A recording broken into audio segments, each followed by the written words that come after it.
prisas, con desgarros, con nuestra altiva impaciencia, con una honesta conciencia, con enfado, con sospecha, con activa certidumbre, pongo el pie en mi país.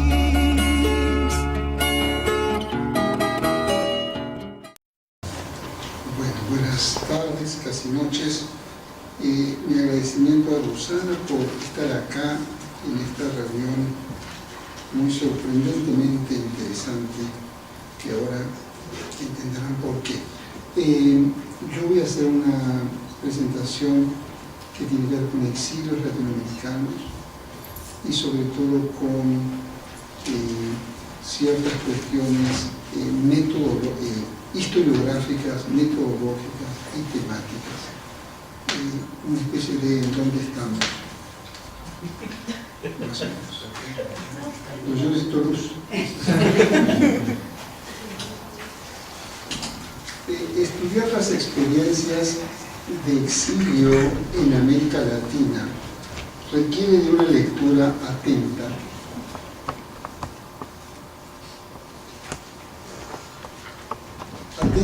a la dinámica de los procesos históricos durante los siglos XIX y XX. Pero también estudiar aquellas experiencias es reconocer su pluralidad. No hubo un solo tipo de exilio, sino una multiplicidad. Todos los exilios desenvueltos sobre una variedad de motivos y de prácticas políticas y sociales desplegadas en cada una de las naciones de origen, como en aquellas donde encontraron refugio los expatriados. En este sentido, los fenómenos de exilio son dinámicos, siempre modulados por los procesos de institucionalización, crisis y reformulación de los parámetros de la política latinoamericana. Recurrir al exilio ha sido un recurso persistente tanto en los regímenes autoritarios como en las democracias de la región. En el amplio espectro que va de unos a otros, la exclusión de actores políticos, sociales y culturales ha sido una constante que indica el carácter limitado del juego político en los estados latinoamericanos. Bajo autoritarismos y democracias, muchos de los que perdieron el poder o militaron en la oposición a los regímenes de turno se han visto obligados a tomar el camino del exilio. La exclusión es un componente sustancial del orden autoritario. Sin embargo, no han sido pocos los casos en América Latina en donde la exclusión más refinada o matizada ha estado presente también en aperturas democráticas como consecuencia de situaciones de conflictividad social y política. A menudo, las democracias han declarado su respeto a los derechos ciudadanos, pero al igual que en el autoritarismo, han utilizado la persecución y el destierro de ciudadanos y residentes que expresaron voces discrepantes.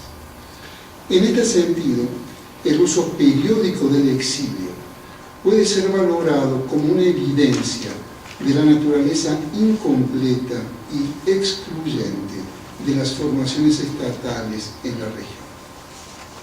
El exilio, bajo distintas definiciones y condiciones operativas que van del desplazamiento forzoso y el extrañamiento a la expatriación y a la migración voluntaria pero precipitada, ha desempeñado un papel vital en la configuración, en las formas y estilos de la política latinoamericana.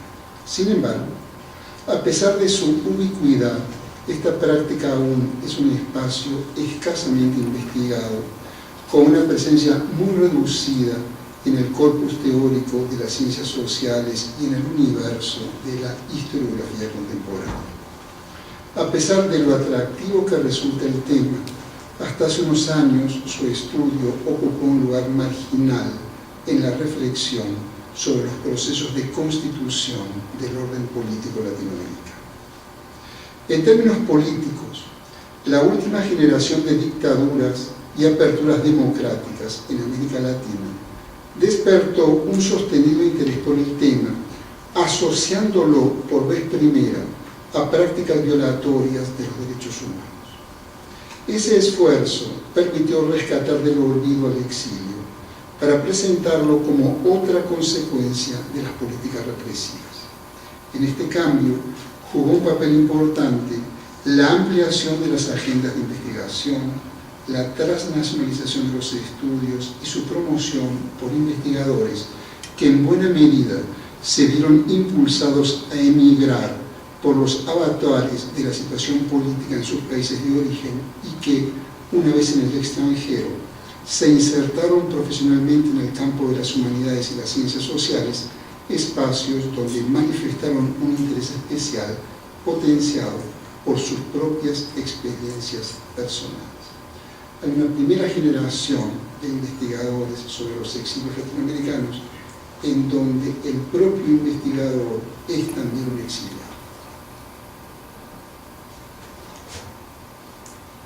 Las experiencias de destierro reconocen sus orígenes en los procesos de independencia del continente a comienzos del siglo XIX.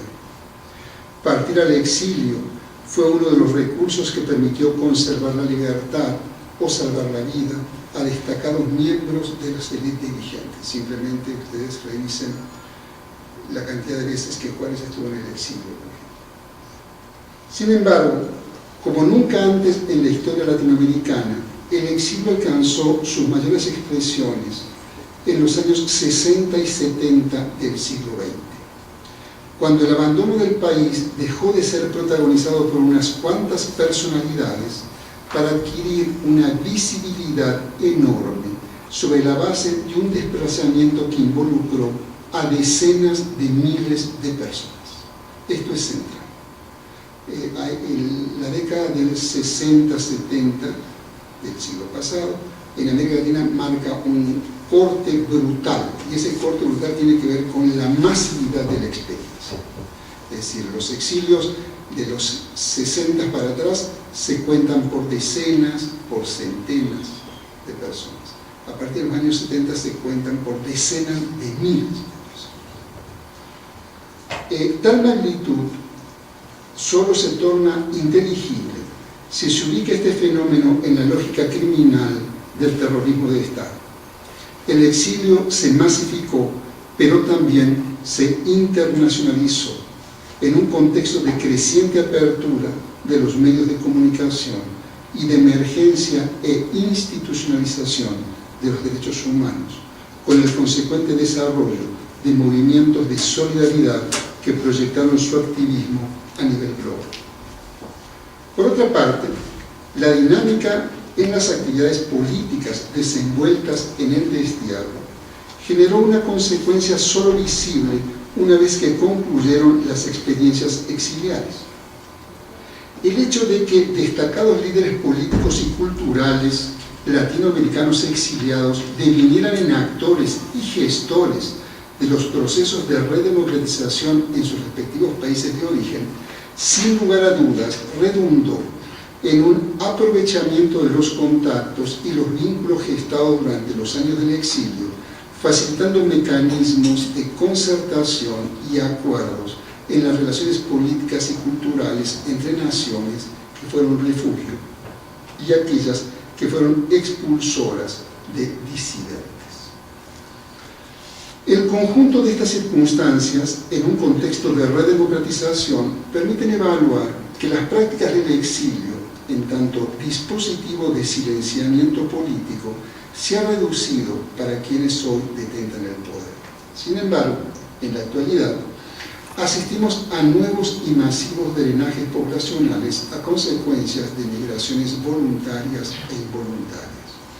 De esta forma, se han constituido nuevas diásporas en las que la presencia de refugiados y las experiencias del activismo político de los anteriores exiliados proyectan una diversidad de temas que se integran a nuevas agendas de investigación atravesadas por los problemas de nuestros días, la pobreza y la seguridad en el marco de economías globalizadas.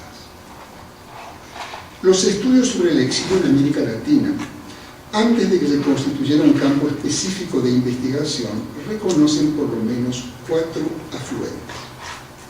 En primer lugar, una literatura ensayística de carácter testimonial, que sin duda señala el profundo impacto de un fenómeno consecuencia de la instauración de dictaduras militares en los años 60 y 70 del siglo pasado.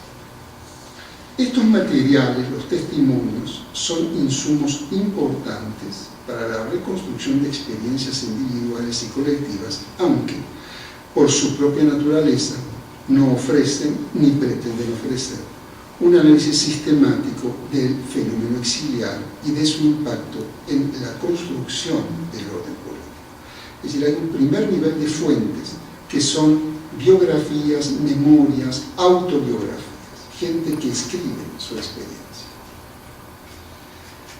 En segundo lugar, han proliferado indagaciones en el territorio de la crítica literaria, centradas sobre todo en el significado universal de la experiencia del destierro y por ende enfatizan la dimensión subjetiva de quienes han sido condenados a las más diversas formas de expatriación. Estos trabajos rescatan una literatura producida en las postrimerías del siglo XX, en la cual tiene una marcada incidencia el ostracismo y la represión política de las últimas dictaduras militares. A menudo ofrecen una profunda introspección en torno a condiciones de marginación, en especial para escritores arraigados en la lengua de las comunidades que fueron silenciadas por la represión. Por su naturaleza disciplinar, estos estudios son importantes para aproximarse a las condiciones y temáticas de la producción literaria exiliar, aunque, al igual que los testimonios, es limitada su contribución al estudio metódico de las repercusiones y el papel que el exilio ha jugado en el campo de la política.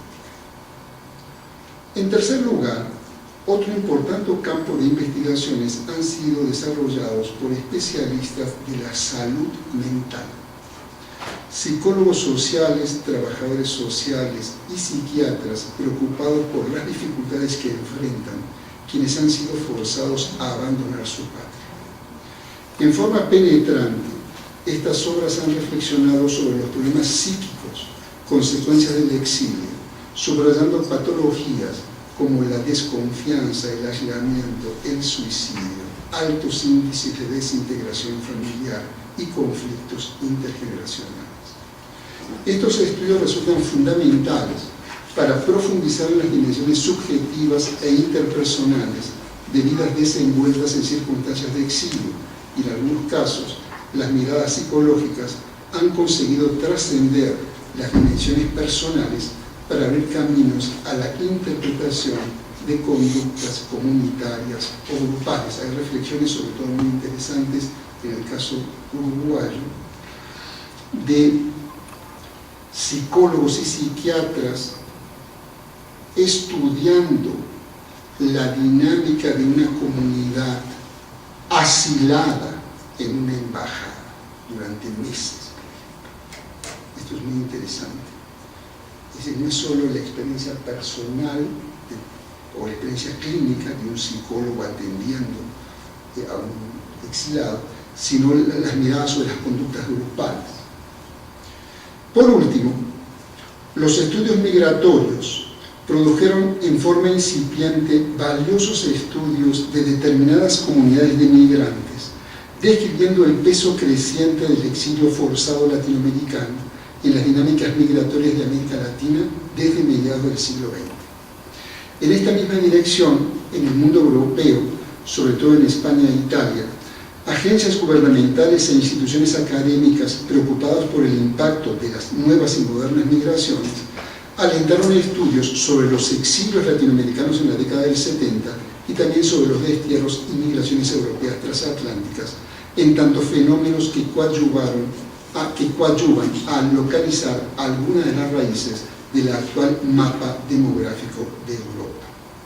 Estas indagaciones, de alguna manera, se sumaron a estudios sobre los exilios europeos de entreguerras, donde se había trazado el recorrido político de comunidades de refugiados antifascistas, antinazis de republicanos españoles emigrados a América Latina. Es decir, en los estudios demográficos hay algunos atisbos, este no era el sentido de estos estudios, del peso de estos flujos poblacionales en un universo total de emigración. Entonces se puede ver en el estudio de estas dinámicas de población cómo la inmigración de determinados países de América Latina crece sustancialmente a partir de las dictaduras.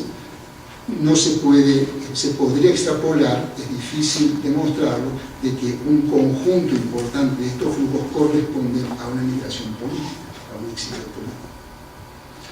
En este contexto, y desde mediados de los años 90, ha comenzado a surgir investigaciones, en buena medida publicadas bajo el formato de obras colectivas, que conjuntan el esfuerzo que de manera aislada realizaron distintos académicos en el campo de las humanidades y las ciencias sociales, al tiempo que, de manera más reciente, han aparecido obras monográficas, investigaciones en profundidad, referidas a experiencias de exilios de comunidades nacionales. Básicamente los casos más estudiados son los argentinos, brasileños, chilenos y uruguayos.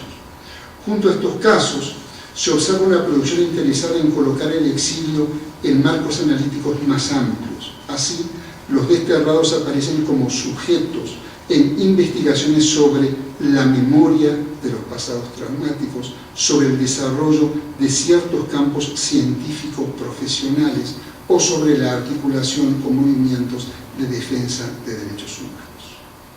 Es decir, el exilio en este último caso no constituyen estudios específicos de la experiencia, sino que aparecen en el marco de investigaciones más amplias, sobre todo es el caso de los movimientos de derechos humanos, el aporte del exilio a ellos.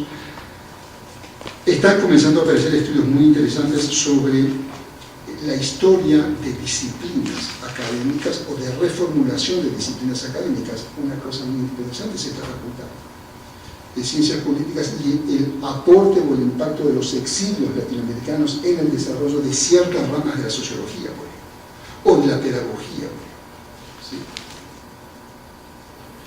En todos estos nuevos trabajos cristalizan propuestas teóricas que permiten vislumbrar el desarrollo de los estudios sobre el exilio bajo nuevas perspectivas.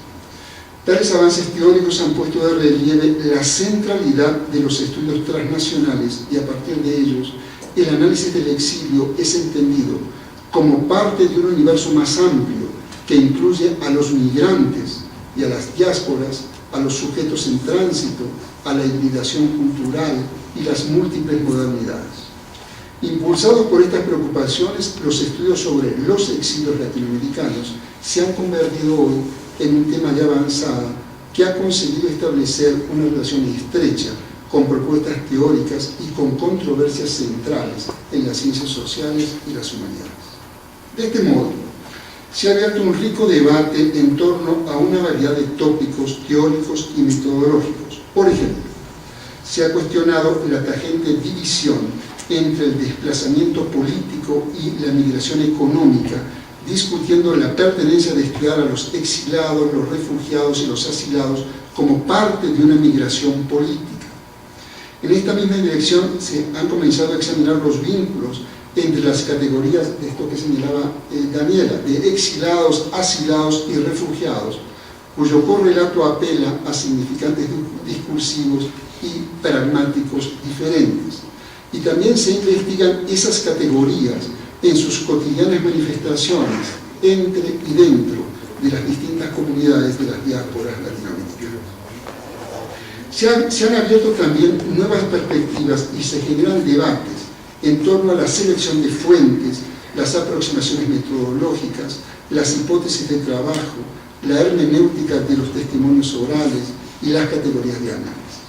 Los estudios sobre el exilio se prestan a aproximaciones disciplinarias diferentes que prometen visualizar a manera de caleidoscopio las múltiples facetas de esa experiencia. En forma paralela, estos estudios prometen nuevas lecturas sobre la conformación y crisis del orden político en América Latina en un marco que trasciende las historias nacionales para instalarse en miradores regionales o en perspectivas continentales y transcontinentales. Las circunstancias que brevemente he presentado encuentran manifestación en el caso de México. La formación de un campo de estudios sobre los exilios latinoamericanos reconoce una primera generación de investigadores que en buena medida, aunque no exclusivamente, tiene un origen exiliado, es decir, académicos latinoamericanos y mexicanos que por diversas circunstancias vivieron o estuvieron cerca de experiencias de exilio desenvueltas durante la década del 70. El surgimiento de este campo se potenció además por el interés en la historia de los pasados recientes en los países de expulsión. Es decir, el surgimiento de este campo de estudios en México coincidió con el expansivo crecimiento de las indagatorias académicas sobre las recientes dictaduras, fundamentalmente en el extremo sur de América Latina. Es así como en México ha comenzado a formarse un espacio para indagar de manera sistemática la historia de los exilios latinoamericanos durante la segunda mitad del siglo XX mexicano. Y los frutos de este trabajo pueden medirse en una segunda generación de investigadores cuyas tesis de grado y posgrado ya concluidas o en proceso de elaboración tienen como objeto el estudio de asuntos vinculados a este exilio.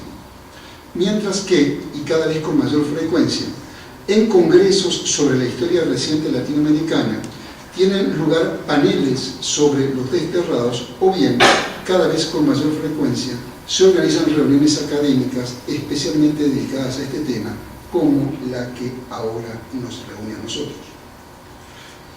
No es casual que buena parte de los estudios sobre los exilios latinoamericanos se haya desarrollado fuera de los países de origen. Sucede que reconstruir una historia desenvuelta en el extranjero obliga a consultar documentación y a recoger testimonios que en buena medida se encuentran en las naciones en que radicaron los exiliados.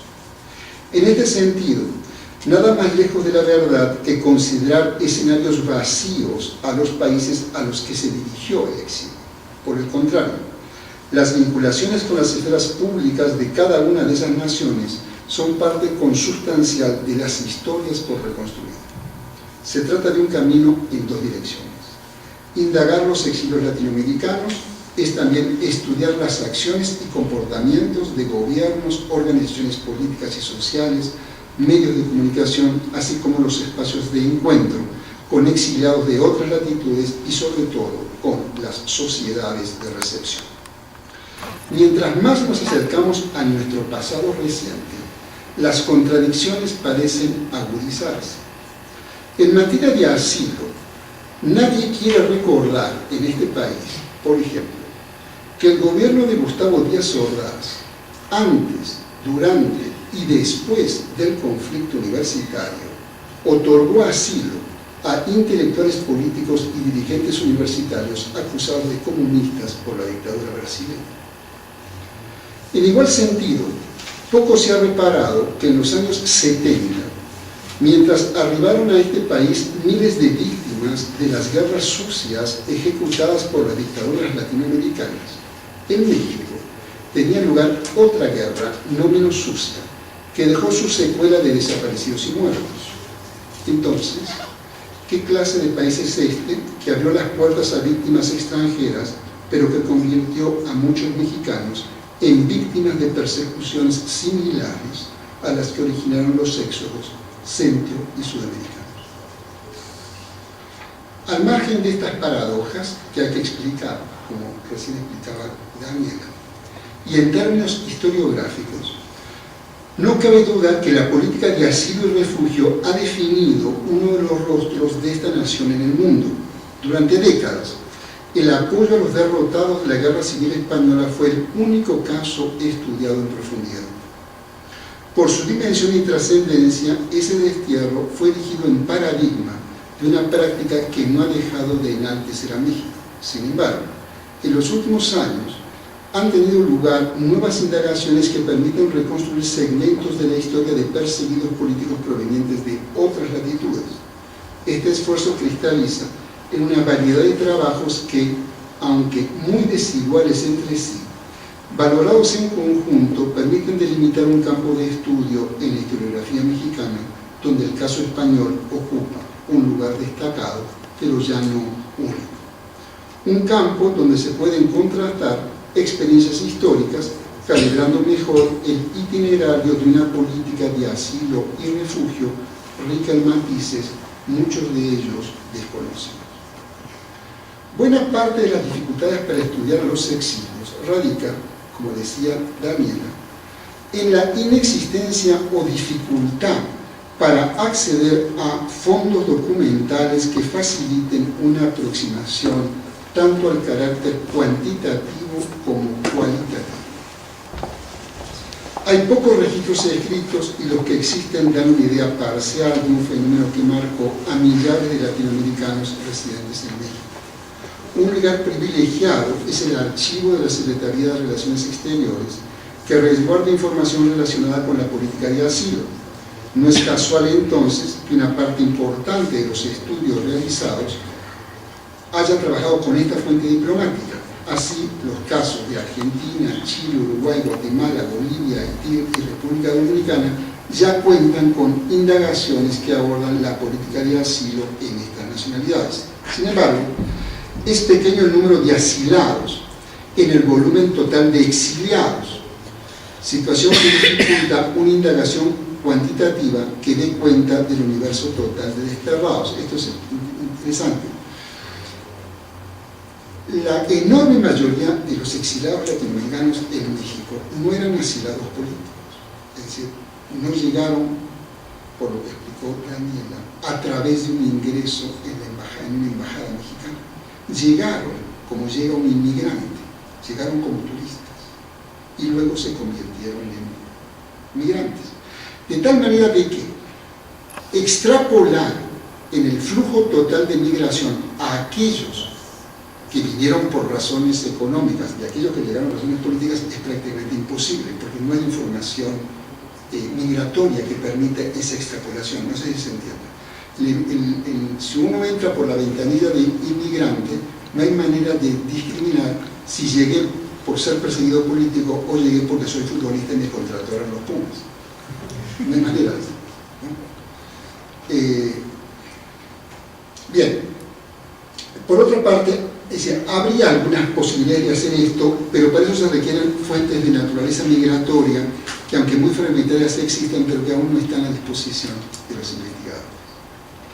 Por otra parte, a diferencia del caso español o del excepcional caso polaco en los últimos años de la Segunda Guerra Mundial, los exilios latinoamericanos no han dejado fondos documentales relacionados a sus vidas comunitarias, a sus organizaciones políticas o a sus espacios de sociabilidad.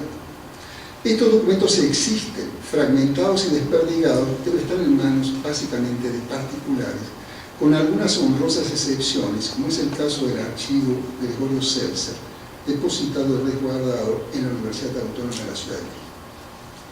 La pobreza de fuentes para reconstruir la vida comunitaria, sobre todo sus aspectos políticos y organizativos, contrasta, sin embargo, con la abundante información que contiene la fuente hemerográfica.